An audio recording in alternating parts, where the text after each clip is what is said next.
গল্পের আসবাই অগ্নিলা চ্যানেলে আপনারা শুনছেন আশাপূর্ণা দেবীর লেখা প্রথম প্রতিশ্রুতি। আজ রয়েছে এর ১২তম পর্ব।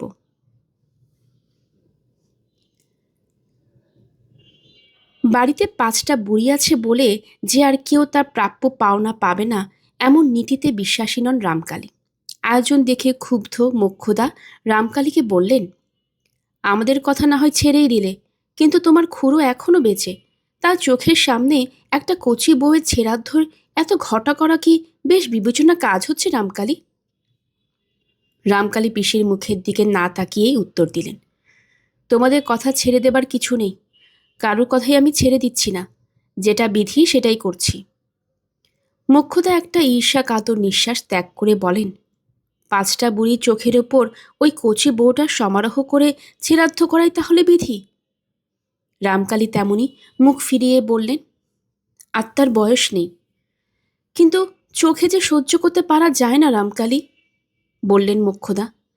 রামকালী মৃদুস্বরে বললেন, জগতে অনেক জিনিসই সহ্য করে নিতে হয়, ও নিয়ে বৃথা আলোচনায় ফল কি? মোক্ষদা চুপ করে গেলেন।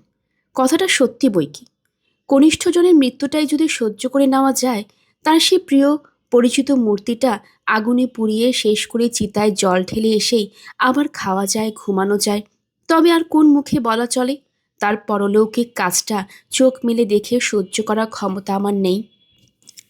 কিন্তু মায়ের শ্রাদ্ধ চোখে দেখবার ক্ষমতা ছেলে মানুষ সত্যবতীর হবে না বলেই কি নিয়ে আসা হলো না তাকে? না, তা নয়, নিজেরই তার আসা সম্ভব হলো না। সে যখন মায়ের মৃত্যু সংবাদ পেল, তখন দুদিনের ছেলে নিয়ে আতুর ঘরে। ভুবনেশ্বরী যেদিন ভোরে মারা গেছেন, ঠিক সেই দিনই সকালবেলা সত্য দ্বিতীয় সন্তান ভূমিষ্ঠ হয়েছে, পুত্র সন্তান। দু পরিবার থেকে দুজন লোক কুটুমবাড়ি এসেছে খবর জানাজানি করতে, একজন জন্মের আরেকজন মৃত্যুর খবর বহন করে। কিন্তু সত্য কেন প্রসবের প্রাক্কালে বাপের বাড়ি আসেনি? বিশেষ করে বাপ যার এত বড় চিকিৎসক।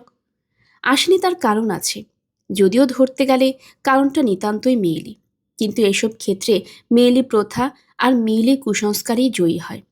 সত্যের বেলাতে তারা অন্যথা হয়নি।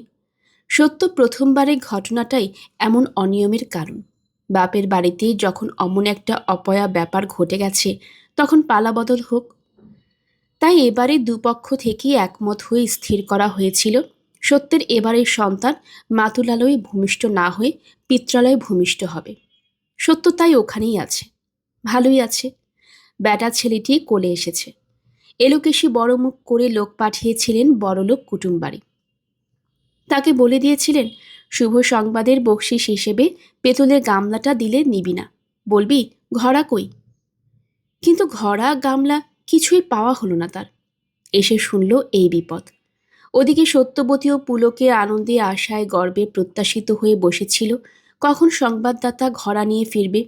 কিন্তু তার ফেরা পর্যন্ত আর অপেক্ষা করে বসে থাকতে হলো না। লোক এলো ওদিক থেকে। এলোকেশি আতুরের দরজায় এসে মুখটা কঠিন কোমলে করে বলেন, আতুর ঘরে কাঁদতে নেই, কাঁদলে ছেলের অকল্যাণের ভয়, নারীর দোষ সবার ভয়। সাবধান করে দিয়ে খবরটা বলি বৌমা, ভেদবমি হয়ে তোমার মাটি মরেছেন। লুকোছাপা করে চেপে রাখবার তো খবর নাই। চতুর্থী করা না হোক, 2 দিন মাছ ভাতটা তো বন্ধ করে দিতে হবে, তাই জানিয়ে দিলাম। দেখি ভট্টাচার্যকে জিজ্ঞাসাবাদ করতে পাঠাই, এক্ষেত্রে কি ব্যবস্থা। একটা সদ্য প্রসূতি তরুণী মেয়ের নিঃশঙ্ক বুকে বেপরোয়া একখানা ধারালো ছুরি বসিয়ে দিয়ে নিতান্ত সহজভাবে সেখান থেকে সরে গেলেন এলোকেশি। ছুরিটার ক্ষমতার বহরও তাকিয়ে দেখে গেলেন না। কিন্তু পাড়ায় বেরিয়ে এলোকেশি তার প্রায় সখী মহলে এই সরেস খবরটি পরিবেশন করে বলে বেড়ালেন, দেখলি তো, মিথ্যে বলি কাঠপ্রাণ, মা মরা খবর শুনে প্যাট প্যাট করে তাকিয়ে বসে রইল, ডুকরে কেঁদে উঠল না। সত্যি, ডুকরে কেঁদে সত্যবতী উঠেনি। স্তম্ভিত বিস্ময়ে শুকনো চোখ মেলে বসেছিল অনেকক্ষণ। তারপর কখন এক সময় নবজাত শিশুটা তার দেহের ওজনের চেয়ে অনেক গুণ বেশি ওজনে চিৎকার করে উঠেছে। ধীরে ধীরে তাকে কোলে তুলে নিয়ে এদিকে পিঠ ফিরিয়ে চুপ করে বসে থেকেছে দেওয়ালের দিকে মুখ করে।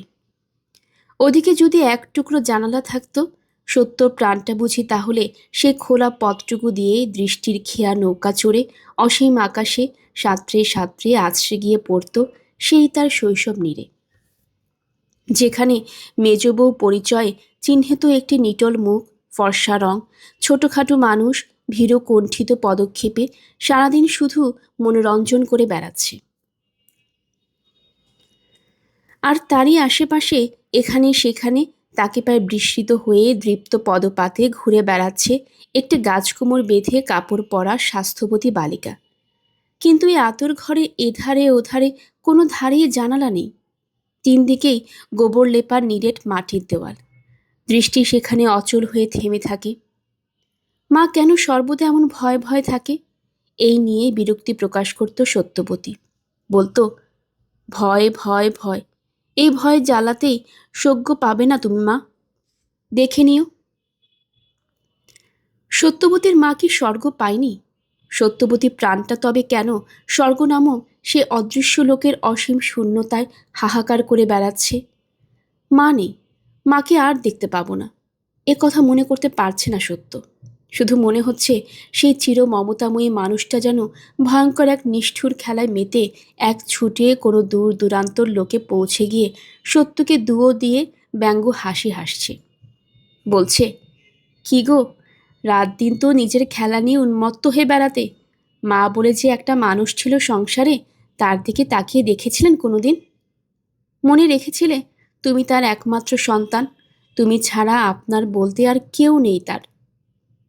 মা মারা গেছেন, এ দুঃখে চেয়ে দুরন্ত হয়ে উঠছে সত্য ছেলেবেলাকার সত্য সেই মার প্রতি উদাসীনের দুঃখ।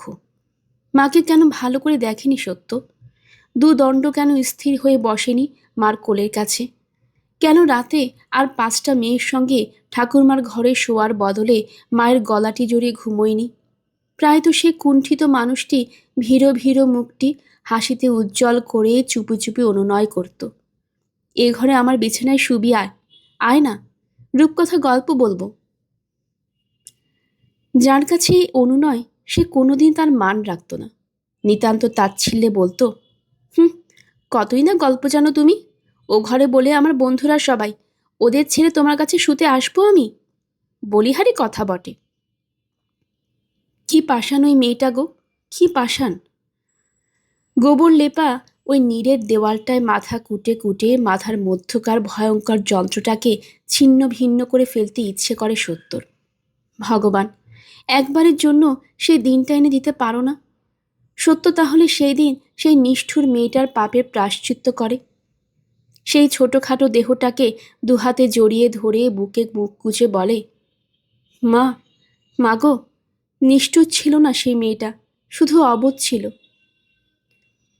ইদানিংয়ের মাকে শ্বশুরবাড়ি থেকে ঘুরে গিয়ে দেখা মাকে কিছুতেই যেন মনে পড়াতে পারে না সত্য। ঘুরে ফিরে শুধু মার সেই নিতান্ত বধূ মূর্তিটি রামকালী কবরেজের মস্ত বড় বাড়িটার সর্বত্র সঞ্চরণ করে ফেলে। সত্য যদি এক্ষুনি মরে যায়, স্বর্গ নামক সেই জায়গাটা কি দেখা হবে মার সঙ্গে? তাহলে সত্য তার বুক ঝাঁপিয়ে পড়ে ডুকরে কেঁদে উঠবে, মা, মাগো, এত পাষাণ তুমি কি করে হলে মা?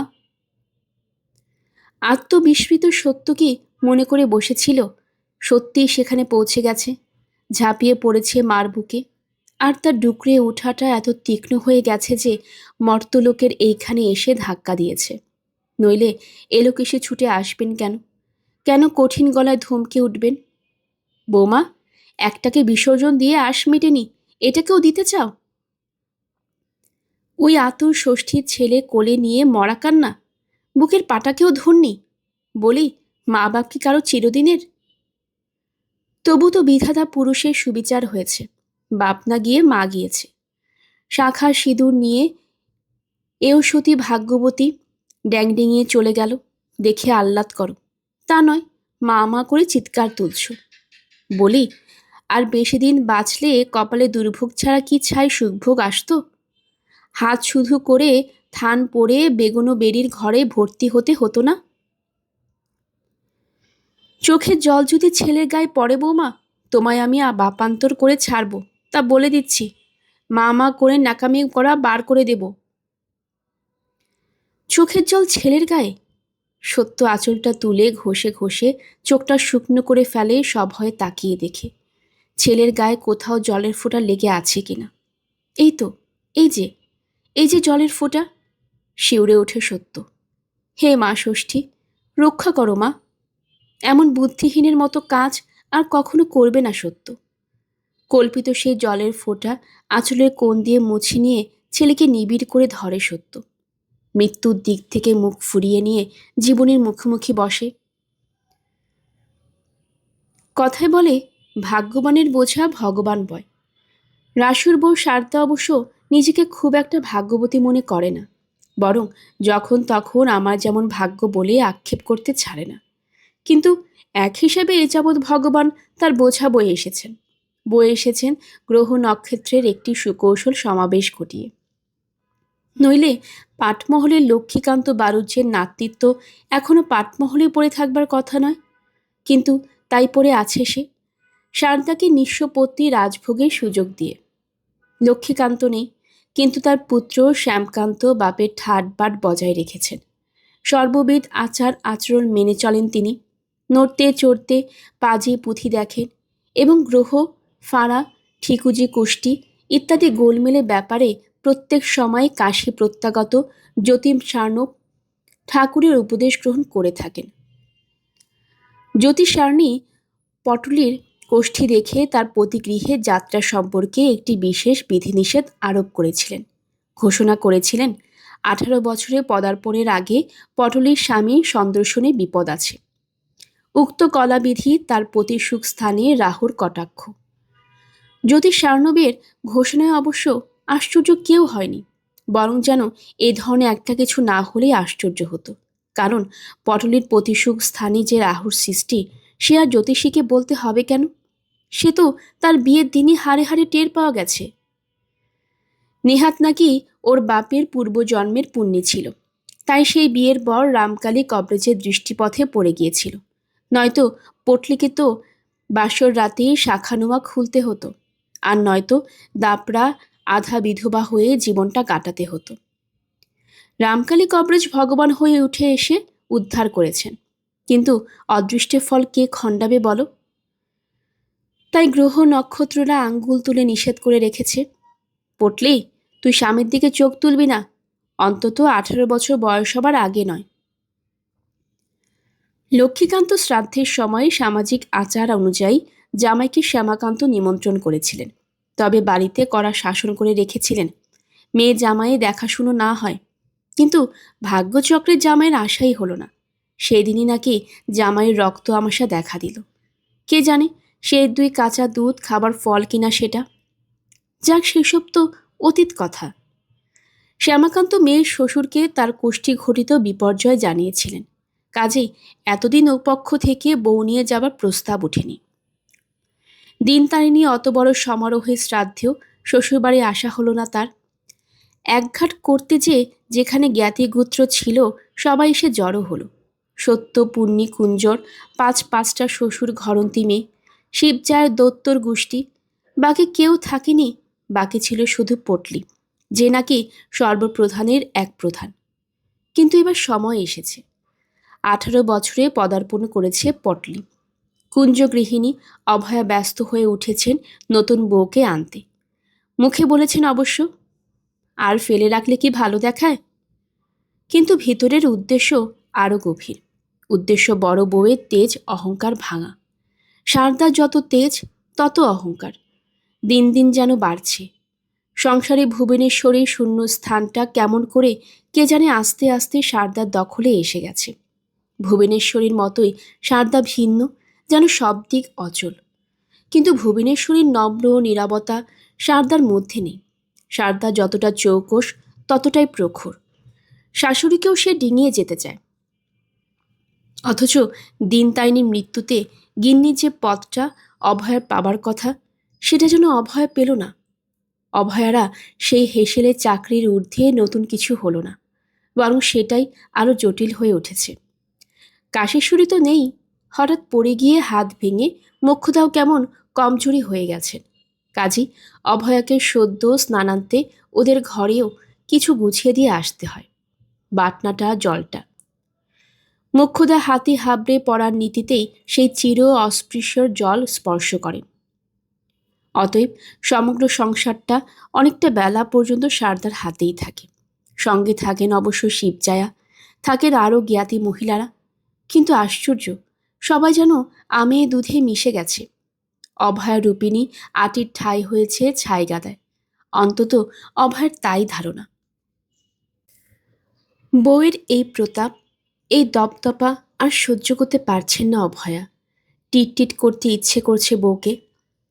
তার অস্ত্র তার হাতে এসে গেছে এবার। শ্যামাকান্ত জানিয়েছেন 18 বছরে পা দিয়েছে পটলি। শুনে বুকের জোর বাড়ল অভয়ার। ভাবলেন বড় বৌমার তেজ আস্পদ্দা কোমক একটু। সতীন এনে বুকে দিলে মেয়ে মানুষ কেমন করে টিট হয়, তেমন আর কিসে। ওদিকে পাটমহলে মস্ত তরজোর। ফাড়া কেটেছে এতদিন পরে। ঘরবসত হচ্ছে মেয়ের। ঘর ভরা জিনিস দেবার বাসনা পটলের মার বেহুলার। জিনিস গোছাচ্ছে আর উঠতে বসতে মেয়েকে উপদেশ দিচ্ছে কিসে মেয়ের শ্বশুরবাড়ি গিয়ে একজন হতে পারে। মেয়েটা যে বড় ন্যাকা হাবা তাই ভাবনা বেহুলার। তবে অন্যদিকে একটা মস্ত ভরসা আছে পটলের মার। অলক্ষ্যে প্রতি মুহূর্তে মেয়ের দিকে তাকিয়ে দেখে আর সে ভরসায় আলো মুখ ফুটে ওঠে। পটলের সতীনের বয়সটা মনে মনে হিসেব করে সে আলো আরও জোরালো হয়। পটলের সঙ্গে কার তুলনা? এক তো ভরন্ত বয়স, তার আবার এতকাল অবধি বাপের ঘরে নিশ্চিন্তের ভাত খেয়ে খেয়ে গড়ন হয়েছে পুরন্ত। আর রূপ, সে তো সেই শৈশব থেকেই একরকম ডার্ক সাইডে। ঘরে পড়ে সবাই বরং ওই রূপের জন্মে খোঁটা দেয় তাকে। বলে অতি বড় সুন্দরী না পায় বর। শাস্ত্রে কথাটা নতুন করে প্রয়াস করেছিস পটলি তুই। এর থেকে আমাদের কালো খেদি মেয়েরা অনেক ভালো। তোর বয়সী সবাই 3-4 ছেলের মা হলো। এখন আবার ভয়ও দেখাচ্ছে অনেকে। বলছে সতীন এখন হুলস্থুল দিলেই হয়। এ যাবৎ একা পাটেশ্বরী হয়ে রয়েছে। পটলির মা, তুমি মেয়ের গলায় কোমরে ভালো মতন রক্ষা কবচ বেঁধে দিও। কে জানে কার মনে কি আছে। মেয়েকে বারণ করে দিও যেন সতীনের হাতের পান জল না খায়। আশা আর আকাঙ্ক্ষা, আশঙ্কা, স্বপ্ন আর আতঙ্ক, এই নিয়ে দিন কাটাতে কাটাতে অবশেষে একদিন পটলির জীবনের সেই পরম দিনটি এসে পড়ে। শ্বশুরবাড়ি যাত্রা করে পটলি। বাড়িটার খানিক খানিক ঝাপসা ঝাপসা মনে আছে। ঝড় যে উঠোনটায় বউ ছত্তরের উপর গিয়ে দাঁড়িয়েছিল, মস্ত যে দালানটায় তাকে তুলে নিয়ে গিয়ে বসিয়েছিল, ঘাটের যে ধারটায় স্নান করিয়েছিল পটলিকে, যে ঘরে 8 দিন বাস করছিল সে, এইরকম একটু একটু, আর বিশেষ কিছু না। অতগুলো মেয়ে মানুষের মধ্যে কে যে তার সতীন সে কথা বুঝতেই পারেনি পটলি। তাছাড়া বোঝবার চেষ্টাই বা করেছে কে? কেঁদে কেঁদে যার চোখ ফুলে করমচা। শুধু তো শ্বশুরবাড়ি আসার কান্না নয়, নিজেকে ভয়ঙ্কর একটা অপরাধী ভেবে আরও কান্না যোগ হয়েছিল তার সঙ্গে।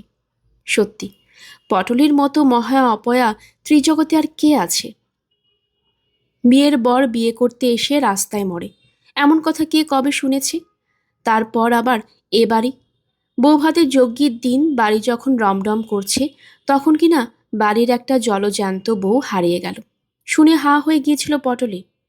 পুরুষ মানুষ রাস্তায় ঘাটে বেরিয়ে সাপের পেটে বাঘের পেটে কি চোর ডাকাতের হাতে পড়ে হারিয়ে যেতে পারে, কিন্তু মেয়ে মানুষ, বিশেষ করে বউ মানুষ, ঘরের মধ্যে থেকে হারিয়ে যাবে কি? ভূতে উড়িয়ে নিয়ে যাওয়া ব্যাপার ছাড়া আর কিছু ব্যাখ্যা করা চলে না এর। সেই ব্যাখ্যাতে নিশ্চিন্ত হয়ে সকল কারণের মূল নিজের উপর ধিক্কারে আর ভয়ে যখন খালি কেঁদে আকুল হয়ে যাচ্ছিল, তখন সত্য এসে জ্ঞান দিয়েছিল তাকে। হ্যাঁ, ওই আর একটা বস্তু মনে আছে পটলির, সত্য। আরশির মতো চকচকে সেই বড় বড় দুটো চোখ, আর তার উপরকার ঘন কালো জোড়া ভুরু এখনো যেন স্পষ্ট মনে পড়ে যায় পটলির। পটলের কান্নার কারণ শুনে সেই ভ্রু কুঁচকে বলেছিল সত্য, নিজেকে অপয়া বলে কেঁদে মরছ কেন? ভগবান যার ভাগ্যে যা লিখে রেখেছে তার তাই হবে। নিজেকে সমস্ত ঘটন অঘটনের হেতু ভাববার হেতু। তুমি যদি না জন্মাতে এই পৃথিবীর কলকব্জা বন্ধ থাকতো। অবাক হয়ে গিয়েছিল পটলি তার সেই প্রায় সমবয়সী খুড়তুতো ননদের কথা শুনে। তার জীবনে এই হেন কথা সে কখনো শোনেনি, তাও আবার এতটুকু মেয়ের মুখে। অথচ এ কদিন ধরে অনবরত সব গুরুজনের মুখে শুনছে পটলিই নাকি সকল অঘটনের কারণ, পটলের দোষেই নাকি যত কিছু খারাপ। সেই ননদ এখন নিশ্চয়ই শ্বশুর বাড়ি। কোন মেয়েটা আর পটলের মতো ফাড়া নিয়ে বাপের বাড়ি বসে থাকে? তোড়জোড়ও বাড়িতে চলছিল। অভয় যেন একটু বেশি বেশি করেছেন ভালোবেসে যতটা না হোক লোক জানাতে। সারদা এবং সারদার সুয়োরও যাতে হৃদয়ঙ্গম করতে পারে যে আসছে সে কারো করুণায় ভিখারি হয়ে নয়, আসছে রীতিমতো অধিকারের দাবি নিয়ে। অবশ্যই ঘরটা সম্পর্কে স্পষ্ট করে কিছু উচ্চারণ করতে পারেননি, কিন্তু ইশারায় ইঙ্গিতে ব্যক্ত করেছেন এখন থেকে সারদার উচিত ছেলেদের নিয়ে এদিককার ঘরে শোয়া। ছেলে ডাগর হয়ে উঠেছে, আর এখন ঘর আগলানো কেন? তবে সারদা এসব ইশারা ইঙ্গিত গায়ে মাখে না। বড় ছেলে ডাগর হয়ে ওঠা অবধি তো তাকে তার কাকাদের কাছে ভর্তি করে দিয়েছে সারদা, নিজের এলাকা ঠিক রেখেছে। বড় ছেলে বনু বা বন বিহারী তো ছোট কাকা নেরুর প্রাণপুতুল ছিল। নেরু হারিয়ে যাওয়া অবধি অন্য কাকাদের প্রাণপুতুল অবশ্য সকলেরই, কিন্তু সর্বের সেবা প্রথম নাতিটিকে অভয়া যেন তেমন দেখতে পারেন না। ছেলেটা শুধু সারদার পেটের বলেই নয়, বড্ড বেশি মা ঘেঁষা বলেও। তাই যখন তখনই তাকে খিচিয়ে বলতেন, রাত দিন ছোট কাকা ছোট কাকা। ছোট কাকার যখন বিয়ে হয়ে যাবে? মেজো কাকা থাকতে ছোট কাকা বিয়ে কেন হবে?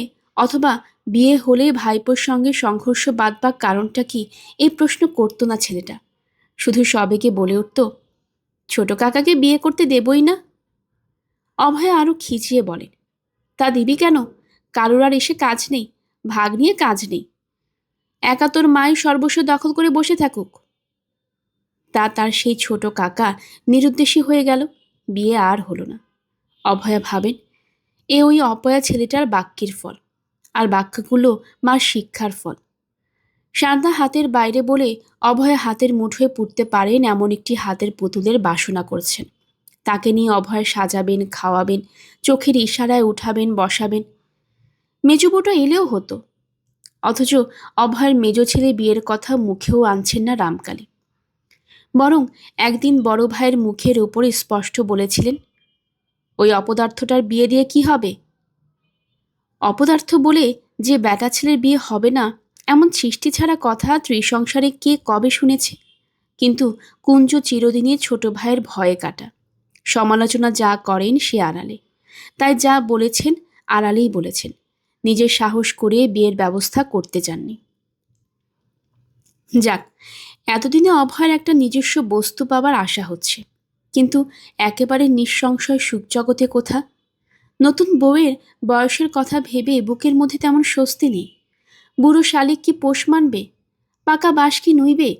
কিন্তু পটলে কি পাকা বাঁশ? কে জানে পটলে কি? মেয়ে মানুষ যতক্ষণ না নিজের স্বার্থ কেন্দ্রে এসে দাঁড়ায় ততক্ষণ তাকে কে চিনতে পারে? ভালো মেয়ে, লক্ষ্মী মেয়ে, এসব বিশেষণ কত ক্ষেত্রে ব্যর্থ হয়ে যায়। পটলে কি তা না জানলেও পটলের ফাড়া কাটার খবর পাওয়া পর্যন্ত সারদার বুকে বাঁশ পড়েছে। কে যেন সেই বাঁশ দিয়ে অহরহ ডলছে তাকে। আর রাসুর যন্ত্রণারও শেষ নেই। মনের মধ্যে দারুণ এক ভয়, অথচ পুলকম্পিত আবেগ। না জানি সেই 7 বছরের মেয়েটি 18 বছরের হয়ে কেমনটি হয়েছে। এখান থেকে পত্তর নিয়ে যে গিয়েছিল সেই রাখুর মা তো এসে বলেছেন, বউ তো নয়, যেন পদ্ম ফুল। শুনে অবধি এক অবর্ণনীয় সুখকর যন্ত্রণা রাসুকে মনে কুড়ে কুড়ে খাচ্ছে। সেই পদ্মফুল কি রাসুর পুজোয় লাগতে দেবে সারদা? নাকি বহুদিন আগে সেই এক দুর্বল মুহূর্তের শপথটা স্মরণ করিয়ে দিয়ে বঞ্চিত করে রাখবে রাসুকে? সারদা কোনোদিনই পদ্মফুল নয়, পদ্ম, গোলাপ, চামেলি, মল্লিকা কিছুই নয়। ফুলের সঙ্গে যদি তুলনাই করতে হয় তো বলতে হয় অপরাজিতার গা ঘেঁষা। কিন্তু শ্যামলার রং হলেও তীক্ষ্ণ মুখশ্রী আর অনবদ্য গঠন সুকুমার্যের জোরে এবারে বড় বউ হয়ে ঢোকবার সৌভাগ্য তার হয়েছিল। আর এখন প্রবল ব্যক্তিত্বের জোরে বাড়ি একেবারে শীর্ষস্থানীয় হয়ে বসে আছে সে। কিন্তু রাসু এখনও জীবন রসের সন্ধানী নবীন যুবক। প্রখরা আর মুখরা সারদাকে সে আজকাল ভয় করে। অবশ্য স্বামী সেবার নিখুঁত নৈপুণ্যে বরকে আয়ত্তে রেখে দিয়েছে সারদা নিখুঁতভাবে। এখনও গরমকালের রাতে পাখা ভিজিয়ে বাতাস করে স্বামীকে, শীতের রাতে পিদ্দিমে হাত তাতিয়ে ঠান্ডা শিরশিরে হাত পা গরম করে দেয় তার। আর সংসারে কাজে রান্নাঘরে গরম যতই গলদ ঘর্ম হোক, শৌখিন বরটির কাছে রাতে শুতে আসার সময় গা হাত ধুয়ে কোঁচানো মিহি শাড়িখানি পরতে ছাড়ে না। মাথায় গন্ধ তেলটি দিয়ে একটু চকচকে হয়ে আসতে ভোলে না। কিন্তু প্রস্ফুটিত পদ্মের সঙ্গে কি গন্ধতেল পাল্লা দিতে পারবে? বউ এসে দাঁড়াতে একা ধন্যে ধন্যে রব উঠল দু কারণে। একে তো বউয়ের রূপ, তার উপর ঘর বসতে সামগ্রীর বহর। রামকালী কবরেজের সংসারে প্রয়োজনের অতিরিক্ত প্রাচুর্য, ঘর সংসার জিনিসপত্র তিনি অপ্রয়োজনে কতগুলো করে করিয়ে রাখে দেন। কোনো একটা উপলক্ষ হলে খুঁজলে বাড়িতে ছোটর বড়ই খান 12 জাতা মিলবে। খান শোলশিল, জলে ঘরা না হোক গোটা 40-50। তবু মেয়েদের মন সেই শিল নোড়া জাত কুলো ঘরা ঘটি ইত্যাদি করে সংসার নির্বাহের তুচ্ছ উপকরণগুলোই তাদের মন আহ্লাদে ভরে তোলে। সকলেই এক বাক্যে স্বীকার করে, কুটুমের নজর আছে। ঠান্তি নন্দরানী হেসে বলে, না, দেওয়ার মধ্যে দেখছি ঢেকি। একটা ঢেকি দিলে এ রাসুর শ্বশুরে 16 কলা দেওয়া হতো। ঘর বসতে বৌমার বেহাই ওইটেই, বা রাখলি কেন? না, ঢেকিটা পটলের বাবা দেয়নি, কিন্তু পটলিকে দিয়েছে। আর পটলি ঢেকির মুখশোল হয়ে অন্তত একজনের বুকে গহ্বরে পাড় দিতে শুরু করেছে। তবু সে ঢেকির পাড়ের মধ্য থেকেই শক্তি সঞ্চয় করে নেয় সারদা। সংকল্প করে এই সতীনকে সে স্বামীর ধারে কাছে আসতে দেবে না। সেই সিংহবাহিনীর শপথটা রীতিমতো কাজে লাগাবে। তাছাড়া আর উপায় কি? রাসুকে তো চিনতে বাকি নেই সারদার। এই রূপসীর কাছে আসতে পেলে রাসু তো তন্দণ্ডেই মাথা মুড়িয়ে তার চরণে নিজেকে বিকিয়ে দেবে। প্রথম দিন অবশ্য ভয়া বউকে কাছে নিয়ে শুলেন এবং অনেক রাত পর্যন্ত জেগে আর জাগিয়ে বউকে জ্ঞানদান করতে চেষ্টা করলেন। এ সংসারে তার কে আপন কেহ পর, কাকে সমীহ করতে হবে আর কাকে সন্দেহ করতে হবে। কিন্তু পরদিন কি হবে? অথবা তারও পরদিন, পরপর চিরদিন? সারদা সেই কথাই ভাবতে থাকে। আজ তো গেল, কিন্তু কাল এবং চিরকাল? রাসুর জন্য না হয় সিংহবাহিনীর শপথ, কিন্তু সংসারের আর 10 জনের কী ব্যবস্থা? তাদের প্রশ্নবাণ যখন বিষের প্রলেপ মেখে বুকে এসে বিঁধবে, কি উত্তর দেবে সারদা? ঘরের প্রদীপ নেভানো। রাসু এখনও বালবাড়ি থেকে আসেনি। বৈশাখে দুরন্ত বাতাসে বৈশাখী চাপার মদির গন্ধ। ছোট ছোট গবাক্ষ পথেও সেই বাতাস সরষে জলকে ঢুকে পড়েছে, আর সারা ঘরে ছড়িয়ে দিচ্ছে তার সুবাস। এই রাত্রি, এই মোহময় বাতাস আর এই ব্যাখ্যায় টনটনে বুকের মাঝখানে কি মনে আনা যায়? সারদা অনেকদিন স্বামী সঙ্গ পেয়েছে। সারদার ছেলের বয়স এখন 12। ভাবা যায় সারদার জীবনের ভোগ পাত্রের দিকে হাত বাড়ানো শোভন নয়। স্বামীর অধিকার স্বেচ্ছায় ত্যাগ করে ভাড়ারের হাঁড়িকুড়ির মধ্যে জীবনের সার্থকতা খুঁজে বার করাই এখন তার উচিত। আশ্চর্য আশ্চর্য, কিছুতেই কেন বিশ্বাস হচ্ছে না এই ঘর সারদা এতদিন ভোগ করছে। বরং দৃষ্টি অন্ধকার করে দেওয়া অশ্রু বাষ্পের সঙ্গে বারে বারে মনে হচ্ছে, কদিনই বা। মাঝে মাঝে কাঁদচ কখনো যে বাপের বাড়ি গিয়ে থেকেছে, সেগুলোই যেন এখন মনে হচ্ছে বিরাট এক একটা বিরতি।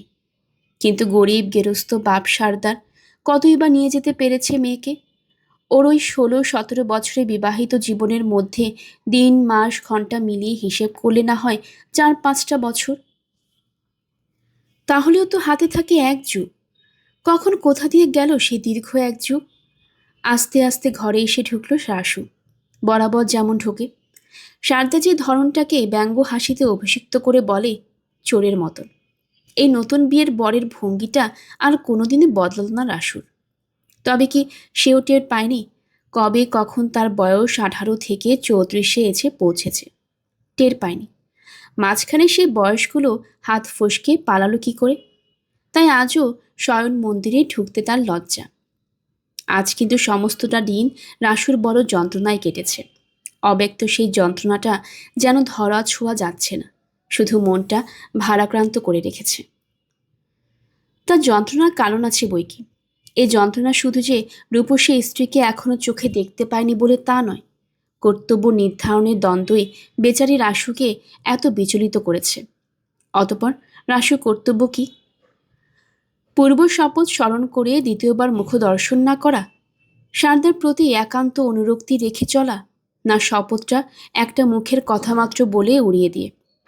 যন্ত্রণা এইখানেই। উড়িয়ে দিলে সারদা যদি ভয়ঙ্কর একটা কিছু করে বসে, তাছাড়া সারদা মর্মাহত হবে, সারদা রাসুকে ধিক্কার দেবে, ঘৃণা করবে। এ কথা ভাবতেও তো বুকটা ফাটছে। অথচ সারদার প্রতি সেই আনুগত্যের শপথ রক্ষা করতে গেলে আরেকটা নির্দোষ অবলা সরলার প্রতি অবিচার করা হয়। এতদিন পরে স্বামীগৃহ এসে স্বামীর এই নিষ্ঠুরতা দেখে সেও কি দুঃখে লজ্জায় অভিমানে দেহত্যাগ করতে চাইবে না? এতখানি আঘাত তাকে দেওয়া যাবে, যে নাকি বউ নয়, যেন পদ্মফুল? এই দোটানায় রাসু সারাদিন টুকরো টুকরো হচ্ছে। তবু ঘরে ঢুকে সহজ হবার চেষ্টা করল রাসু। বলল, উফ, কি অন্ধকার! একটা মাত্র মাটির প্রদীপে মস্ত একখানা ঘরের অন্ধকার দূরীভূত হয়, এ কথা রাসুর আমলে হাস্যকর ছিল না। তাই সেই দীপশিখাটুকুর অভাবে রাসু বলল, উফ, কি অন্ধকার! কিন্তু এ পক্ষ থেকে এ সম্পর্কে কোনো সাড়া এলো না। রাসু যথা নিয়মে দরজায় হুড়কোটা এঁটে সরে এসে বলল, পিদ্দিম জ্বালনি যে? এবার সারদা কথা বলল। আর আশ্চর্য, ভিতরকার সেই বেদনা বিধুর হাহাকার যখন কথা হয়ে বেরিয়ে এলো তীক্ষ্ণ তীব্র একটি ব্যঙ্গের মূর্তিতে। হয়তো এজন্যই স্বভাব জিনিসটাকে মৃত্যুর ওপার পর্যন্ত বিস্তৃত দেওয়া হয়েছে। সারদা তখন হুল ফুটানোর সুরে বলে উঠল, আর পিদ্দিম জ্বালার দরকার কি? বাড়িতে যে কালে পূর্ণিমার চাঁদের উদয় হয়েছে। পূর্ণিমা চাঁদ? রাসু সরল, রাসু অবোধ, রাসু এইমাত্র স্বর্গ হতে খসে পৃথিবীতে এসে পড়েছে। পূর্ণিমা চাঁদ মানে? ও, মানে জানো না বুঝি? স্বামীকে যেন বিদ্রুপে খান খান করে দেয় সারদা। কেন, বাড়ি শুদ্ধ সবাই এত ধন্যি ধন্যি গাইছে, আর তোমার কানে ওঠেনি? তোমার দ্বিতীয় পক্ষ রূপেই তো ভুবন আলো গো, তাতে আর তেল খরচা করে আলো জ্বালেনি। রাসু হঠাৎ বল সঞ্চয় করে বলে ওঠে, মেয়ে মানুষ বড় হিংসুটে জাত। কি কি বললে? সারদা যেন তীক্ষ্ণতার প্রতিযোগিতায় নেমেছে। মেয়ে মানুষ হিংসুটে জাত? তবে না তো কি? মহাপুরুষ পুরুষ জাতটা একেবারে দেবতা, কেমন? সারদা ক্ষুব্ধ গর্জনে বলে, কি বলবো, মুখ ফুটে তুলনা করে দেখাতে গেলে মহাপাতকের ভয়। তবু বলি, মেয়ে মানুষের অবস্থার সঙ্গে একবার নিজেদের অবস্থা মিলিয়ে দেখো না। পরিবার যদি একবার পরপুরুষের দিকে তাকায়, তাহলে তো মহাপুরুষের মাথায় খুন চাপে। রাসু ধিক্কার বিজড়িত কণ্ঠে বলে, ছি ছি, কিসের সঙ্গে কি? পরপুরুষের নাম মুখে আনতে লজ্জা করলো না তোমার? দ্বিতীয় পক্ষ বুঝি পরস্ত্রী? ছি! সারদা কিন্তু এই হেন ধিক্কারে বিচলিত হয় না, তাই অনমনীয় কণ্ঠে বলে, তার দ্বিতীয় তৃতীয় চতুর্থ যত ইচ্ছে, পক্ষ জুটলি আর পরস্ত্রীতে দরকার? মেয়ে মানুষের তো আর সেই সুবিধে নেই। রাসু হতাশ কণ্ঠে বলে, হিংসের জ্বালায় তোমার দিক দিক কান ঘুচে গেছে বড় বউ, তাই যা নয় তা মুখে আনছো। নতুন বউকে আমি আনতে যাইনি, গুরুজনরা বুঝে সুঝে এনেছে, নইলে এ যাবৎ কাল তো সে সেখানেই পড়েছিল। ও ইল্লি, দুঃখ যে উতলে উঠেছে দেখছি। পড়েই ছিল, হা হা হা, মরেই যাই, অথই জলে পড়ে থেকেছিল একেবারে। সারদা ছুরি দিয়ে কেটে কেটে কথা বলে, আমি কিন্তু সাফ কথা কয়ে দিচ্ছি, ভাগাভাগের ইল্লুপনাতে আমি নেই। আমার চাওয়া তো একে স্পর্শ করতে পারে না, আর ওকে চাও তো আমি। হঠাৎ রুদ্ধ কণ্ঠ হয়ে যায় সারদার, আর এই রুদ্ধ কণ্ঠে বড় ভয় রাসুর। আরও হতাশ গলায় বলে সে, তাই আমায় কি করতে বলো? মাথার উপরকার গুরুজনরা যে ব্যবস্থা করে দিবে তাই মানব, না চেঁচামেচি করে তার প্রতিবাদ করব? কি করবে সে তোমার নিজের বিবেচনা। তুমিও কিছু কচি খোকাটি নাও। মাথার উপরকার গুরুজন যদি বিষ খেতে বলে খাবে? খুর ঠাকুর ধর্ম করলেন, ভদ্রলোকের জ্ঞাত রক্ষে করলেন, আমার বুকে বাস চলে। এত যদি ধর্মজ্ঞান নিজে কেন? বড় বউ! হঠাৎ ধমকে উঠে রাসু, কি বলছো কি? উন্মাদ হয়ে গেলেন নাকি?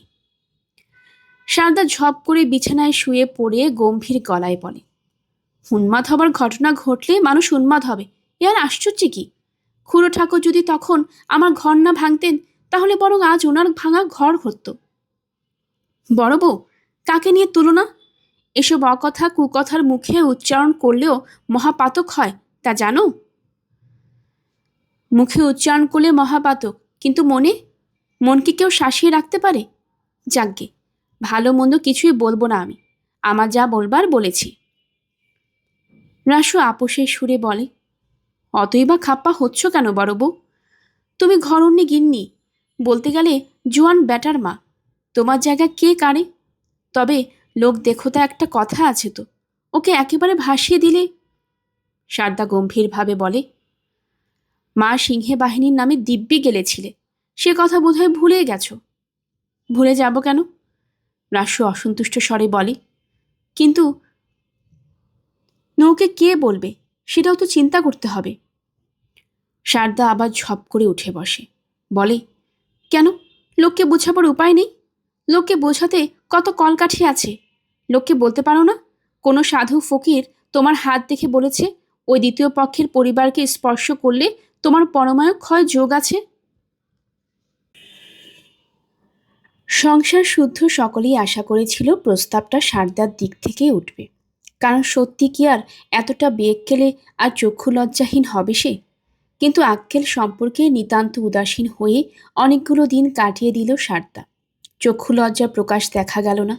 তাহলে চোখে আঙ্গুল দিয়ে দেখানো ছাড়া তো উপায় নেই, কিন্তু সেই আঙ্গুলটা বাড়ায় কি?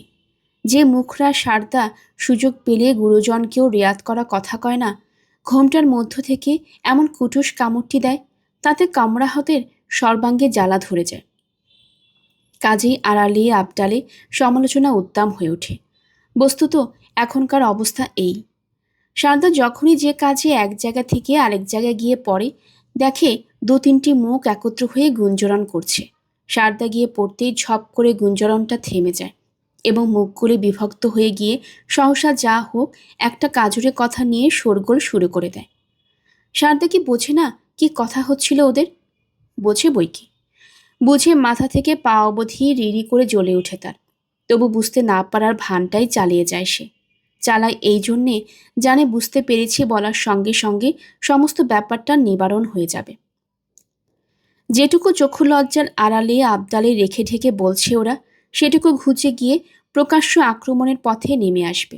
কাজেই ওই মুখোমুখিটা যতক্ষণ এড়ানো যায়। তাছাড়া এমনিতে সারদা বিশেষ আয়স্থ, গায়ে পড়ে কিছু বলতে যাওয়া বা জবাব দিতে যাওয়া ওর স্বভাবই নয়। কিন্তু ওরাই এবার গায়ে পড়ে বলতে আসার সংকল্প গ্রহণ করেছেন। সারদার নিজের শাশুড়ি আর পিস শাশুড়ি শশীতারা।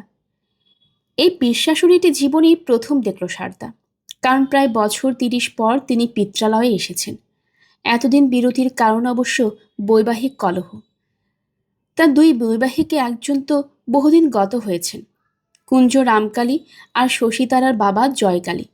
অপরটি অর্থাৎ শশীতারার শ্বশুর নাকি এতদিন বেঁচে থেকে পুত্রবধূর পিত্রালয়ের পথের কাঁটাটি দৃঢ় মূল রেখেছিলেন। সম্প্রতি তার শ্রাদ্ধ চুকেছে। শশীতারা এত বছর পরেই পিত্রালয়ে এসেছেন, এখন কিছুদিন থাকবেন। এসে দিন দুই লেগেছে তার সংসারের হালচাল বুঝতে। তারপর কার্যক্ষেত্রে নেমেছেন। সংসারে নিজের ভাই কুঞ্জর প্রতিপত্তিহীন অবস্থা ও শতাত ভাই রামকালীর বেল বোলাও দাবটা তার বুকে শেল বেঁধেছে এবং রাসুর প্রথম পক্ষর নির্লজ্জতায় গালে হাত দিতে বাধ্য হয়েছেন তিনি। অবাক হয়ে বলেছেন, হ্যাঁ গা, ও বুড়ো মাগে গায়ের জোরে বর আগলে বসে থাকবে আর সমুদ্রে যুবই বউটা শাশুড়ি ঘরে শুয়ে ঘরের আড়া গুনবে? এ তোমরা চলতে দিচ্ছ? বলি, ছেলেটার কথাও তো ভাবতে হবে। তার টাটকাটি রইল ধামা চাপা দেওয়া, আর শুকনো বাসিটায় মন সন্তোষ করে থাকার জুলুম। এতখানি বয়সে এমন কথা শুনিনি দেখিনি। সারদার শাশুড়ি সুদীর্ঘকালের অদেখা ননদিনীটিকে পরম আত্মীয়ের অধিকার দিয়ে বিগলিত স্বরে বলেন, দেখো ঠাকুরঝি দেখো, যত থাকবে ততই বুঝবে। একে তো তোমার দাদার ওই মিনমিনে স্বভাবের জন্য আমি চিরদিন বড় হয়েও ছোট, হাড়ি হেসেল ছাড়া আর কিছু দেখলাম না। তার ওপর বউটি হয়েছেন জাহাবাজ। এমনিতে দেখবে ওকে কারুর সাথে পাচে নেই, কিন্তু অহংকারে মটমট। কারুর মতে চলাতেও যা দেখি চলবে না। আর এমন রাশভারীর প্রকৃতি, ডেকে একটা কথা বলতে সাহস হয় না। তোমাদের হয় না, আমার হবে। শশীতারা দৃঢ় রায় দেন, এ নিঘি নেপান বিহিতে আমি করে ছাড়ব। বিহিত করতে ভাজকে নিয়ে এজলাসে এসে আসামিকে তলব করলেন শশীতারা। সারদা এলো, ঘাড় হেট করে বসে ঘুমটার মধ্য থেকেই মৃদু অথচ স্পষ্ট করে বলল, কি বলছো? শশীতারা নড়ে চড়ে বসে হাত পাখা নাড়তে নাড়তে বললেন, বলছি একটা ন্যায্য কথা, মনে কিছু করো না। আক্কেল যাদের শরীরে নেই তাদের আক্কেল করাতে হলে চোখে আঙ্গুল দেওয়া ভিন্ন তো গতিও নেই, তাই দেব। তাতে চোখে যদি তোমার জ্বালা ধরে আমায় কিন্তু দুশো না বাছা। শারদার কণ্ঠ থেকে একটু হাসির আওয়াজ পাওয়া গেল। তোমাদের দুষ্প? এত আস্পদ্দা আমার পিসিমা?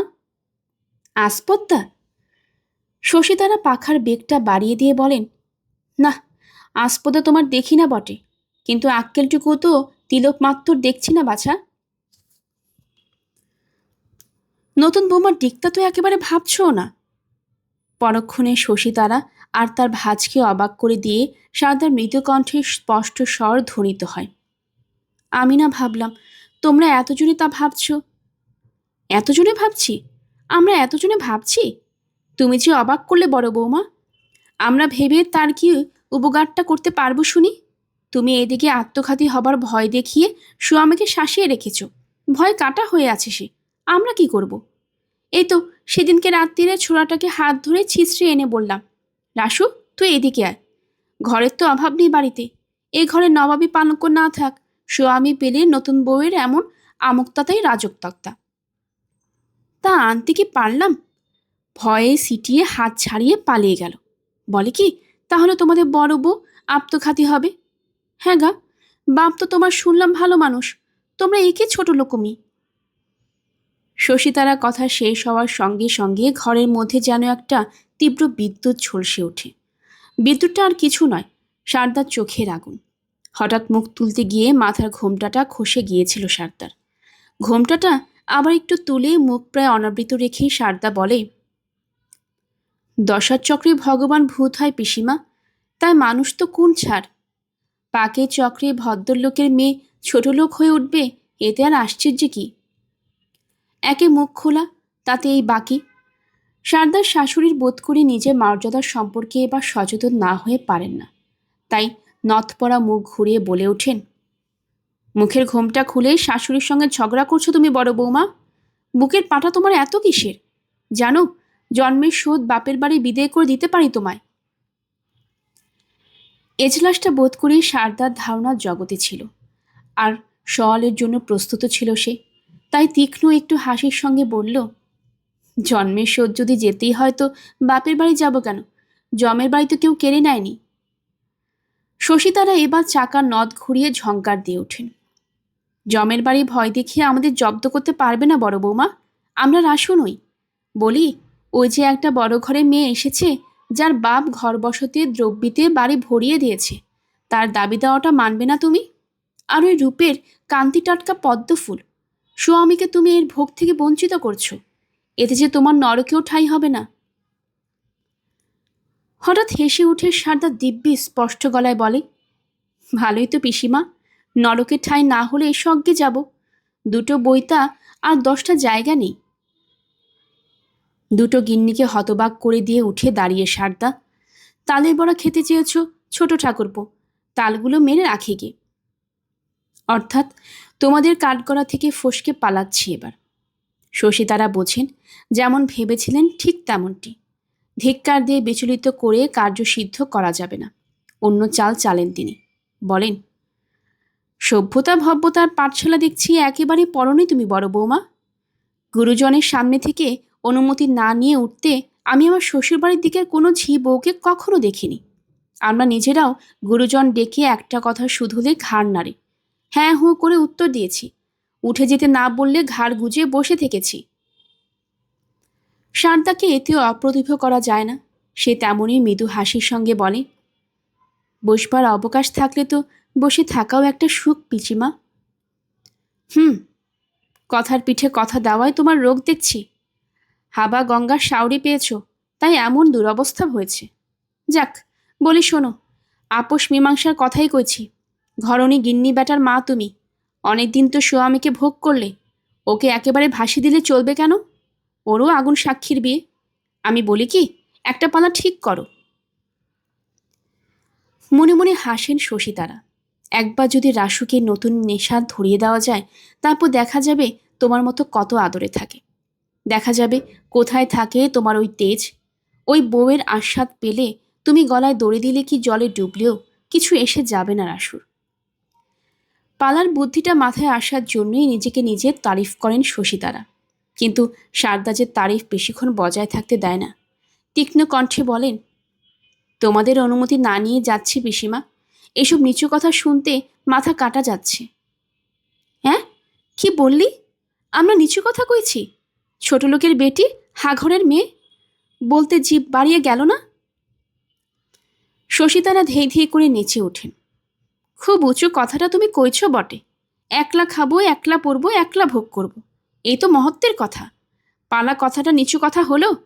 বলি, তাতে তো দুই দিকে রক্ষা হয়। সারদার বোধ করি কি একটা কঠিন কথা মুখে আসে, কিন্তু সেটা কষ্টে দমন করে বলে, দুদিক রক্ষের দরকার নেই, একদিক রক্ষেই করো তোমরা। এরপর আর দাঁড়ানো চলে না, মান সম্মান বজায় রাখা শক্ত হবে। সারদা নিজের চোখই তাকে অপদস্থ করে ছাড়বে। দুটো গিন্নিকে পাথর করে দিয়ে চলে যায় সারদা। এই চরম অপবাদের মুহূর্তে ভুবনেশ্বরীকে মনে পড়ে তার। সারদার ভাগ্যটাই মন্দ, নইলে অমন একটা স্নেহের আশ্রয় হারায় সে। ভুবনেশ্বরী কি এখন মরবার বয়স? হ্যাঁ, সারদা নির্লজ্জ, সারদা বেহায়া, সারদা স্বার্থপর। কিন্তু পরার্থপরতায় উদার হবার ভাগ্য সে পেল কবে? ভাগ্য যে তাকে বঞ্চনাই করেছে, আর সে বঞ্চনা এসেছে তার গুরুজনদের হাত থেকেই। গুরুজনদের প্রতি শ্রদ্ধা সম্মান তার আসরে কোথা থেকে? বিষপাত্রের বিনিময়ে কে অমিত পাত্রের উপহার নিতে হাত বাড়ায়?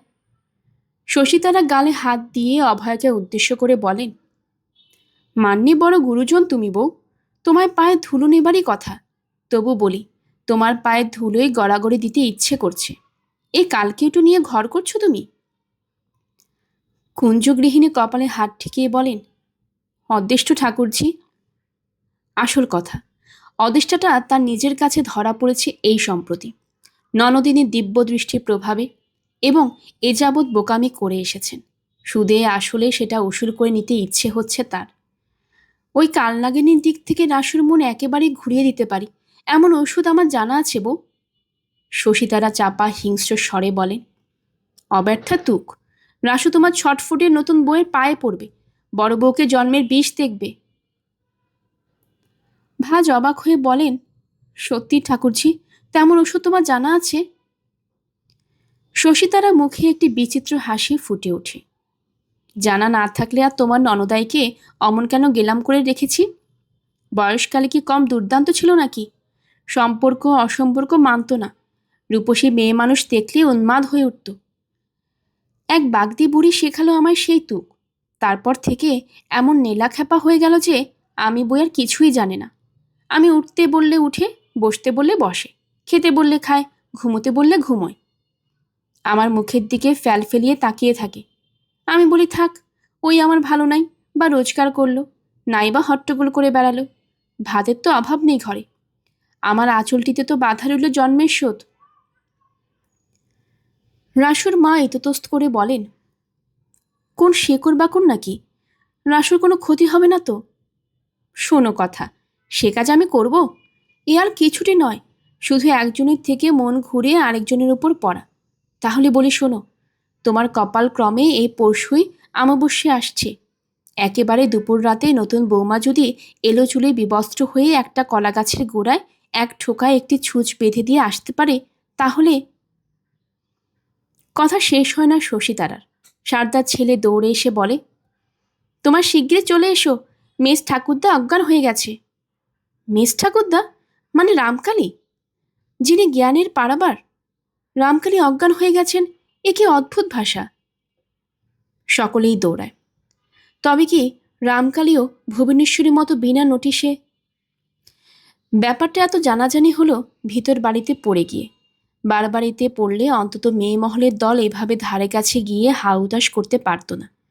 যাদের স্পর্শের অধিকার আছে তারা মুখে মাথায় জল ঢেলে গঙ্গা বইয়ে দিল। বাড়িতে যত হাত পাখা এনে জড়ো করল। এ শুধু দুর্ভাবনাই নয়, এক প্রকার রোমাঞ্চ। যে মানুষটার মুখের দিকে কেউ কোনোদিন স্পষ্ট করে তাকিয়ে দেখবার সাহস পায়নি, সে মানুষটা অসহায়ভাবে চোখ মুদে পড়ে আছে। তাকিয়ে দেখতে পাওয়া যাচ্ছে কেমন তার নাক মুখ, করুণা করা যাচ্ছে তাকে জল দিয়ে বাতাস দিয়ে। এটা প্রায় সুখের পর্যায়েই পড়ে।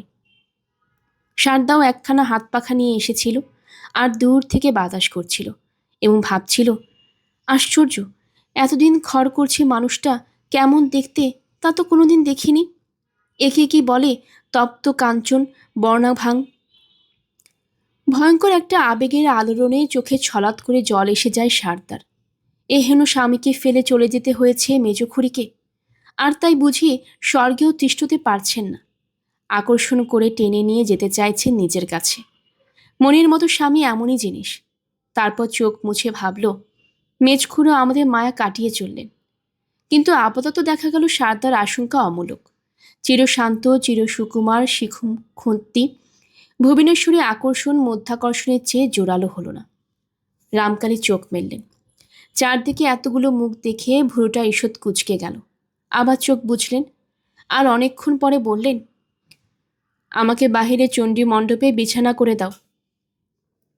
হ্যাঁ, বাইরেই শুনেন রামকালী। মেয়েদের এই হা হুতাশ তার অসহ্য। নিজের কাছে নিজে ভয়ানক লজ্জিত হচ্ছেন।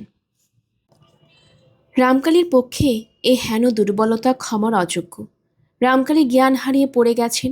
পাঁচজনের মুখে মাথায় জল দিল, হা হুতাশ করল। এর চাইতে ঘৃণ্য ব্যাপার আর কি আছে? এরকমটা হলো কেন?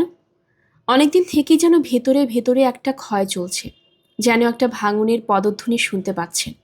শরীর খারাপ হয়ে গেছে, সেই থেকেই গেছে। রামকালীর মধ্যেও একটা আবেগের আলোড়ন উঠল। সেই ছোটোখাটো মানুষটা, যাকে রামকালী কোনোদিনই পুরো একটা মানুষ বলে গণ্য করেননি, সে যে দৃঢ় কঠিন রামকালীর ভেতরে এতটা শক্তি হরণ করে ফেলবে, এ রামকালীর ধারণার মধ্যেই ছিল না। ভুবনেশ্বরী সম্পর্কে যে তার একটা বাৎসল্য মিশ্রিত প্রীতি ছিল, জীবনে কোনো আদর্শে, কোনো চিন্তায়, কোনো সুখ দুঃখে তাকে ডাক দেননি, আজ মনে হচ্ছে সম্পূর্ণ বিচার করেননি রামকালী স্ত্রীর ওপর। চিরদিন যাকে ছোট ভেবে এসেছেন, সে হয়তো এমন ছোট ছিল না। যাকে সামান্য ভেবেছেন, সে হয়তো সামান্য নয়। রামকালী যদি তাকে স্নেহের সঙ্গে কিছু শ্রদ্ধাও দিয়ে হৃদয়ের সহধর্মিণী করে তুলতে পারতেন, হয়তো সারাটা জীবন এতখানি নিঃসঙ্গ হয়ে থাকতেন না। মৃত্যুর মহিমায় ভুবনেশ্বরী যেন বড় হয়ে উঠেছে। বিছানায় শুয়ে শুয়ে সংকল্প করলেন রামকালী, শীঘ্রই তীর্থযাত্রা করবেন। বায়ু পরিবর্তনের প্রয়োজন হয়েছে। বায়ু পরিবর্তন ভিন্ন ভাগন ধরা স্বাস্থ্যের ক্ষয়পূরণ সম্ভব নয়। তীর্থযাত্রার সংকল্প ঘোষণা করলেন রামকালী। গল্পের সবাই অগ্নিলা চ্যানেলে আপনারা শুনছিলেন আশাপূর্ণা দেবীর লেখা প্রথম প্রতিশ্রুতি। আজ ছিল দ্বাদশতম পর্ব। আমার গল্পটা আপনাদের কাছে কেমন লাগে অবশ্যই কমেন্ট করে জানাবেন। নতুন যারা আছেন চ্যানেলটি সাবস্ক্রাইব করে নেবেন। পরবর্তী পর্ব শোনার জন্য আমন্ত্রণ জানানো হলো। সবাই ভালো থাকবেন। ধন্যবাদ।